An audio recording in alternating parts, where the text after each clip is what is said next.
Hello, and welcome to another episode of the Science of Monster Hunter. Unfortunately, no camera today, but it's still going to be a good episode, even if it is a quick one. I wanted to get one out, despite the fact that I was on kind of a time crunch and I'm traveling, so all this is kind of difficult.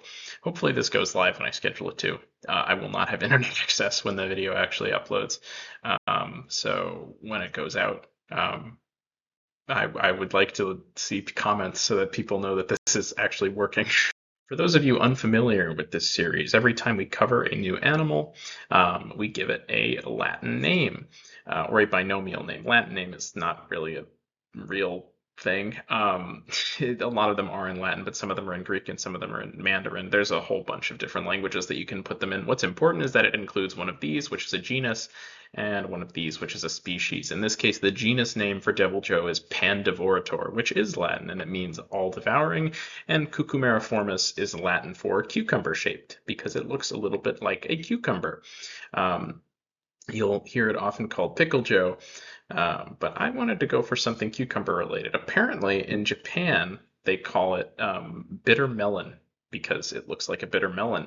And in China, they only call um, what's it called? Savage Devil Joe, Pickle Joe, because when you pickle something, a lot of like pickled foods in China turn darker when they're pickled. I got that from a Reddit post from a Chinese guy. So my sources read it on that one, but I promise all of my other statements are backed up by actual peer-reviewed publications that I will show later in the slideshow.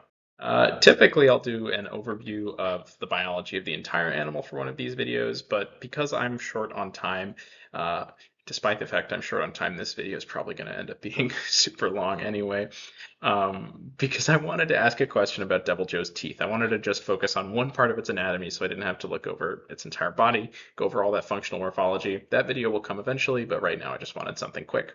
Deviljho has a lot of teeth. This is notable. There's a ton of them all around here. All those are teeth. There's actually kind of a blurred line between the scales of the face and the teeth. Spoiler alert, there's a reason for that.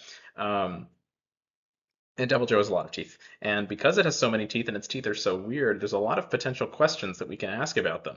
How do they change as Deviljho ages? Are they born with all those teeth? Do they grow out as they age? Are they different individual to individual? Why? Why are the teeth like that? Surely it would be more efficient to have them at least be somewhat covered by lips, right? I mean, these are all very, very important questions, but they're also very complex questions. And to answer complex questions, we need to establish simple facts about these animals' biology first. You can't answer a broad reaching ecological question about a group of organisms. For example, if you don't know whether or not they are primarily, carnivorous or herbivorous or whatever. So these questions need simple answers first before we can tackle the more complex ones. Um, so I wanted to take on a relatively simple question about the teeth of Deviljho, which is how do the teeth get replaced? You can see here there's a whole bunch of examples of tooth replacement that I'll get to in a minute, but I wanted to look at how Deviljho puts new teeth in its mouth, because presumably it does that. It loses teeth all the time, so it has to have some method of getting them back. We find chipped fangs out the wazoo when we're tracking it in World. So what's the story behind that? How is this animal actually replacing its teeth? First of all, this requires us to address a question of what teeth actually are. This is a real crash course. I could spend 2 hours explaining what teeth are and their origins, but I'm not going to do that. What you need to know is they're made from dentin, or dentine if you're British. I say dentine. I only realized when I was making this that most Americans apparently say dentin. But I say dentine, I guess because I learned all of my science from British people. Um, but dentin is made from hydroxyapatite and some other stuff that's like organic matter, um, soft tissue, all that jazz. Hydroxyapatite is the main component. It's similar but not exactly the same as the composition of your bones. Um, Modified teeth are modified external scales that have migrated into the mouth. This image from University of Cambridge shows the scales of a fish, but generally what the hypothesis is that basically these ancient jawless fish had scales all over their body that were pointed and served as sensory structures, and then over time those scales moved into the mouth, and then at some point after that jaws evolved. Um, That's the working hypothesis. It seems to be fairly consistent with the data that comes out. Nothing really recent has thrown that into question, and the more stuff we find, it seems to confirm that. So that's the way that we're assuming teeth work for now. Their origins are still not completely nailed down, but it's pretty solid. Generally, we classify teeth by their location, attachment, and shape. I haven't put shape there because that'll come in a minute. But the location is basically just, generally speaking, the bone that the teeth are attached to. If they're mandibular, they're attached to the mandible. If they're maxillary, they're attached to the maxilla. If they're dentary and you have multiple tooth-bearing bones in the mandible, then you would say they're dentary teeth. If they're pterygoid teeth, they're attached to the pterygoid bone, so on. And then their attachment style is basically describes the way that they actually sit in the mouth. So a tooth like this that just sits in a socket all by its lonesome is generally called a thecodont tooth, where if you have a bunch of teeth in like kind of a groove that are all next to each other, we would call those pleurodont. And then acrodont teeth sit on top of a ridge like that. So there's all these different kinds of tooth attachment. And so there's pretty specific language involved in describing how they work. How do teeth get replaced? Here's a bunch of different examples of tooth replacement strategies. In sharks, the teeth basically whirl forward out of the mouth, and then so you'll have younger teeth way deep inside the mouth there, and each one of these teeth on the outside is a row of teeth that are all basically shedding out, and then eventually those teeth will fall at the front.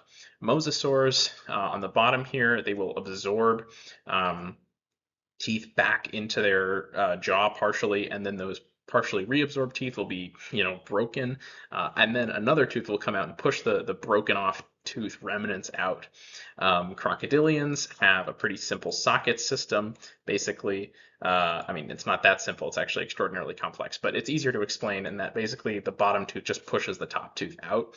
I'm not even going to touch fish. This gar is just cool looking, which is why I put it up there, but that thing is a nightmare. And then these things in the mouth of a turtle are not actually true teeth. At least as far as I'm aware, they're not. They're kind of just sharp papillae, and they're made of keratin, not hydroxyapatite. Now, why am I putting those there? Well, it's because Deviljho, spoiler alert, might have some similar structures in its mouth that appear when you look very closely. But it also has some teeth up there, so it's important to be able to tell the difference. So our two main hypotheses that I have settled on are a whorl type replacement, which is what we see in sharks, or famously in this guy, helicoprion, where, this is how most people assume Deviljho replaces its teeth just from looking at it, at least in my experience. A lot of people you don't think about it, but the ones that have are like, oh yeah, it looks like helicoprion. Clearly the teeth are pushing, the young teeth are pushing the old teeth out the front of the mouth. So it's basically a conveyor belt of teeth that go like that. And the old teeth would be pushed out and either fall off, or in the case of helicoprion, just stay there and produce this like ever-growing mass of teeth in the front of the jaw, which is what we see in Deviljho. So that's our quote-unquote null hypothesis based on just the visual similarity between helicoprion and Deviljho. Now, the other hypothesis that I'm working with is an archosaur type replacement. I am not suggesting that this exclusively means thecodont. This is just the mechanism by which teeth are generally replaced in archosaurs, where each tooth has a separate, replacement structure. It could be a resorption pit, it could be some other thing. But basically what I mean with this is that each tooth is being replaced individually, where one tooth will wear down, it'll fall out, or be pushed out, and another tooth will grow directly underneath it rather than the conveyor belt structure. Once again, I don't specifically mean thecodont here. I don't know whether or not Deviljho has thecodont dentition. It looks like it does from like the images that I've seen from Capcom, where it has like official skeletals, but it's possible that those are incorrect and the teeth are not attached in that way. What I'm saying with archosaur type tooth replacement is that the teeth replace individually. They're not being, moved on a conveyor belt like a shark. Okay, those are my hypotheses. Let's get into the data and see which one of these is supported by the actual. So what is the symmetry breaker here? What is the thing that we can use to actually test this hypothesis and see which side is supported by the data? The first one that I came up with was tooth wear, and this is based on a few concepts. First, Teeth are terribly abused by animals throughout their lifetime. In many cases, the mouth is the main, if not only, way that an animal interacts with its environment, and so teeth are going to be bearing a ton of force throughout that animal's life. They are going to be knocked around, smashed against each other. There's just a lot of damage that will accumulate to them, and over time, that will result in visible wear that you can actually identify just by looking at the teeth and figuring out which ones are more worn down than others. So by looking at the teeth in Deviljho's mouth, we can hopefully understand which wear patterns we should see in a whorl type replacement versus a archosaur type replacement or an individual type replacement. I don't really know what to call it. Archosaur isn't that catchy, but it's like the best one that I could come up with. If Deviljho is shedding the teeth in a conveyor belt style, wear should be consistently, or at least relatively consistently, decreasing as you go to the back of the animal's mouth. So if this is the back and this is the front, we would call this an anterior and this the posterior. The teeth should be rapidly getting bigger in the back and then kind of slowly getting smaller as you move to the front. And that seems to be the case partially, but this trend should be very universal. You should not expect to see any teeny tiny teeth up here, if that's true.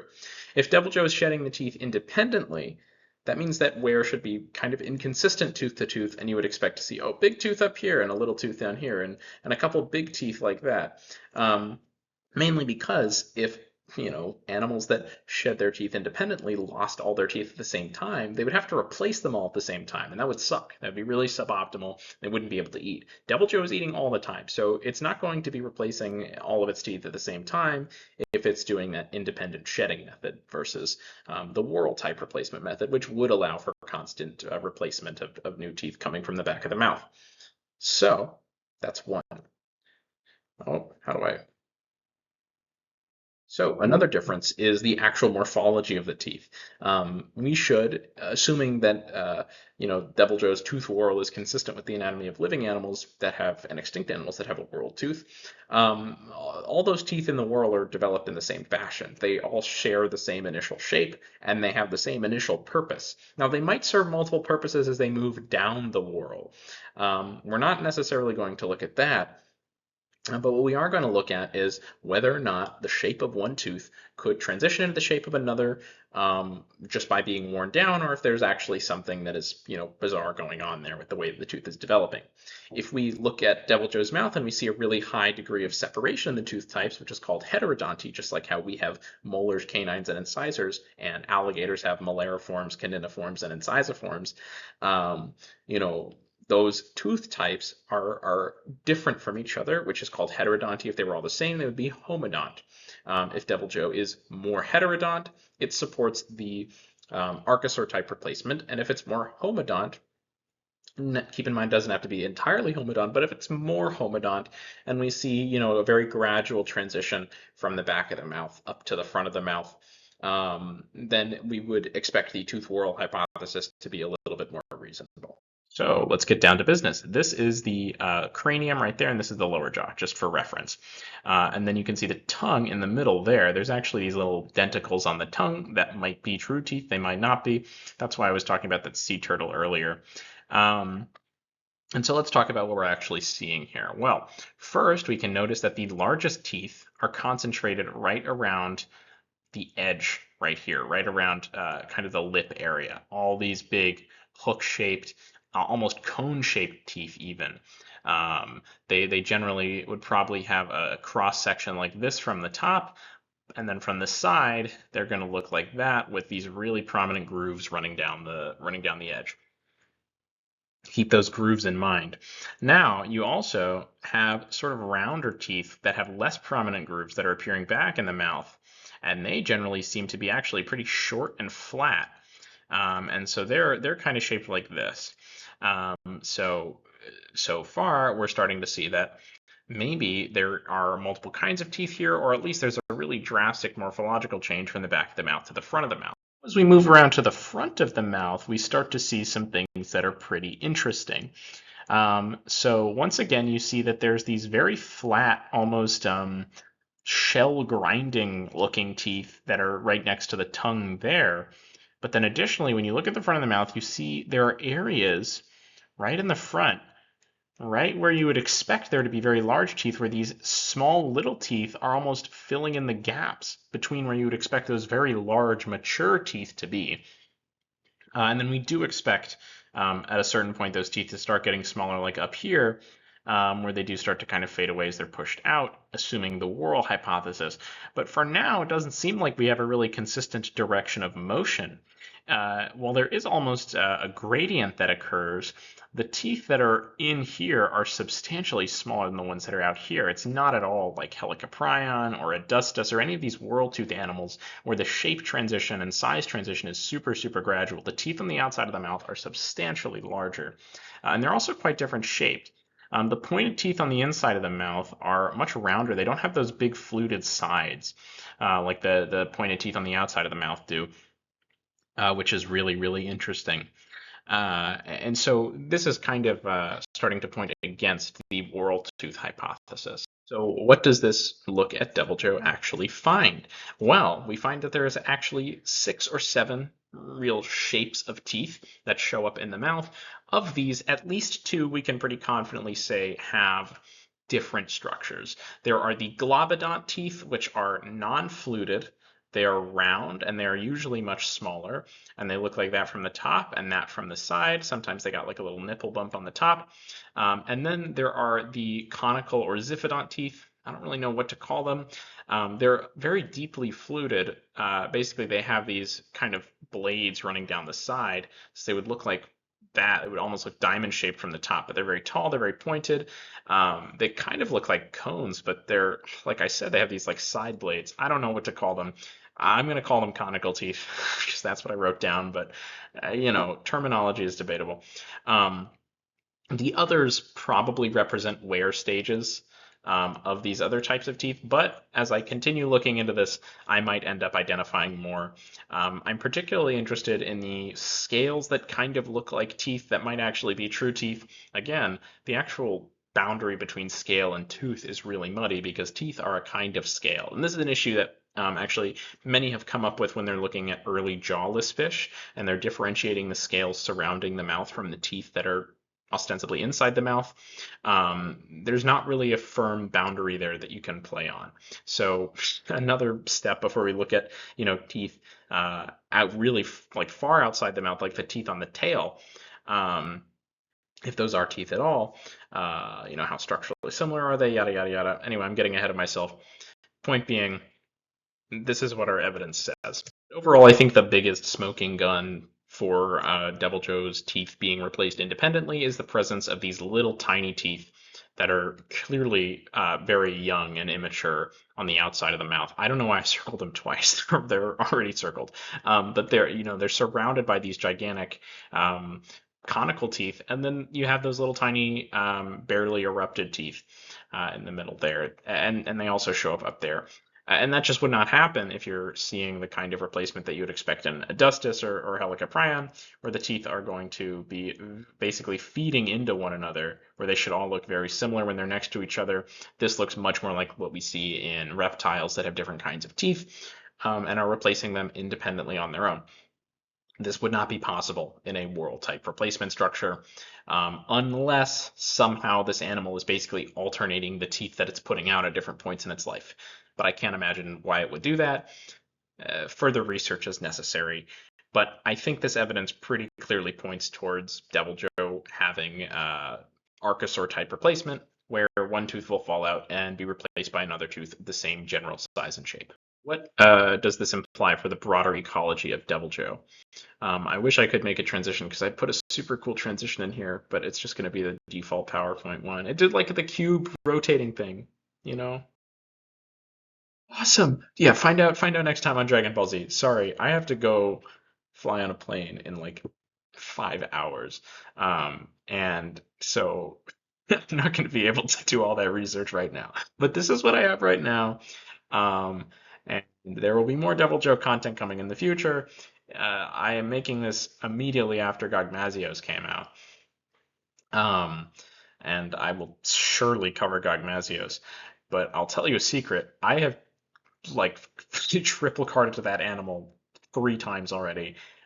I'm I need to get back in the flow of things. I haven't played Monster in a while. It's in a while. I've mostly been just focused on my job. But Gagmazio's video will come out.